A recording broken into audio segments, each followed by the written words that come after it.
G'day, welcome back to LOTED. We are learning one thing every day. My name's Wayne. I run Learn Well Books. We're an international best-selling book publishing house. We publish books in the 5 most important areas of life: health, relationships, money, mindset, and productivity.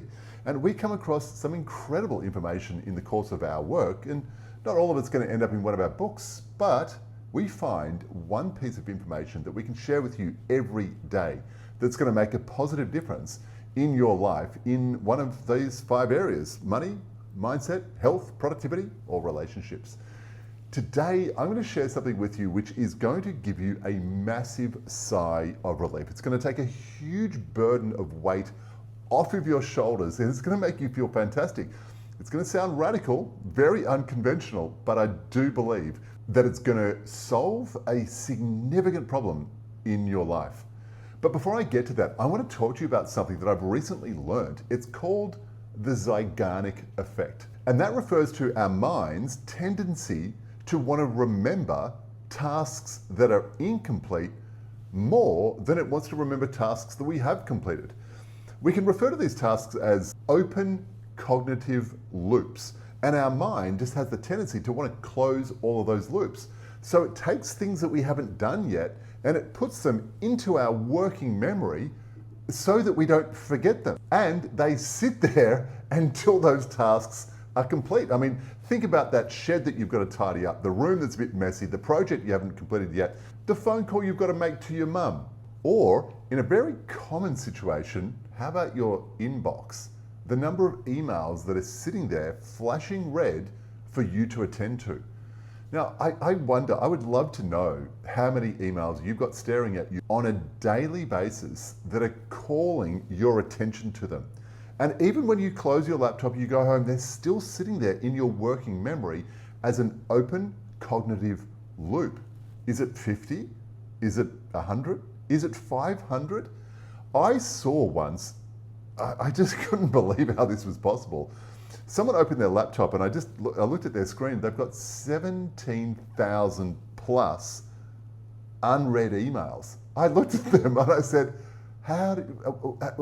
what's going on there? They just kind of shrugged their shoulders and they said, yeah. So what do? What if you just deleted them all? Famously, in 2004, Lawrence Lessig, a Harvard School professor, deleted all of his unread emails and just said, I'm never going to reply to those. So why bother having the mental stress and the cognitive load of thinking that I will? I mean, for most people, emails arrive way faster than you can ever reply to them. So there's not actually a solution to it. But what if you did what Lawrence did and just hit delete? There's another concept that's at work here too. It's the psychology of sunk cost. If you received an email yesterday, that's fine. It's current, it's relevant. It probably doesn't need an immediate response. But if you've received an email 30 days ago, that probably requires an explanation along with the response. 60 days, it might require an apology. 90 days, it probably requires a really good reason why you haven't replied. And so the longer time goes on, the more weight each of these emails carry, because the task of responding to them keeps on growing the longer you leave it. Meanwhile, the person that sent you the email has since moved on. They've called someone else, forwarded the same email to someone else, or just solved the problem themselves. And yet, there you are, still carrying the mental load of that email. And that's getting in the way of you having the mental capacity to respond to current, relevant tasks. So just delete them all. It might sound recklessly irresponsible, but it's not. People tend to look at their email inbox as though it's a to-do list. But the reality is, it's a collection of other people's to-do lists that they've sent to you. Other people's responsibilities trying to become yours. So just delete them. But what would happen if you did? When Lessig did this in 2004, he created a scripted email and sent it to his contacts. It read something along the lines of, I'm clearing my inbox and all pending messages. If you emailed me and still need something, please resend the message. Thank you. But this is the most startling thing. Less than 5% of those issues resurfaced. Imagine it. All this mental load that you're carrying for the sake of so many issues that are no longer relevant. All the rest were just a complete waste of mental space. But then what? Well, of course, you don't just run the same program again and keep on accumulating emails and have to go through the same process again. There's 3 steps to follow that ensure that you don't end up in the same situation. The first one is to unsubscribe ruthlessly. Second, adopt the 2-minute rule. That is, any email that you get that would take less than 2 minutes to respond immediately. And thirdly, set up a batch replying process. Not every email requires your immediate attention. Check your emails twice or 3 times during the day, perhaps in the morning and before you finish, or at the start of the day, after lunch, and before you leave.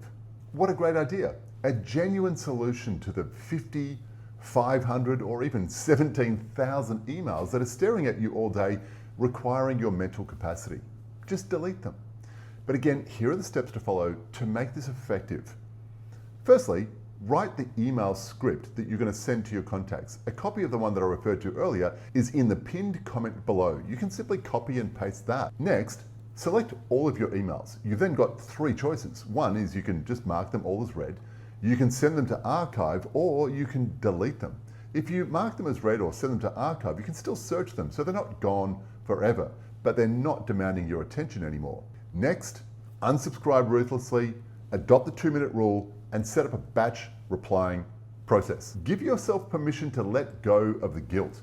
You can't fix this by swimming harder. So just drain the pool, dry yourself off, and start again. If you know someone else is dealing with an inbox that's taking far too much of their attention, share this video with them and declare email bankruptcy together. So what do you think? Is this the solution to your out of control inbox? Let me know in the comments below. Thanks for watching Low-TED, and remember, if you want to be interesting, you've got to stay interested. That's why we learn one thing every day.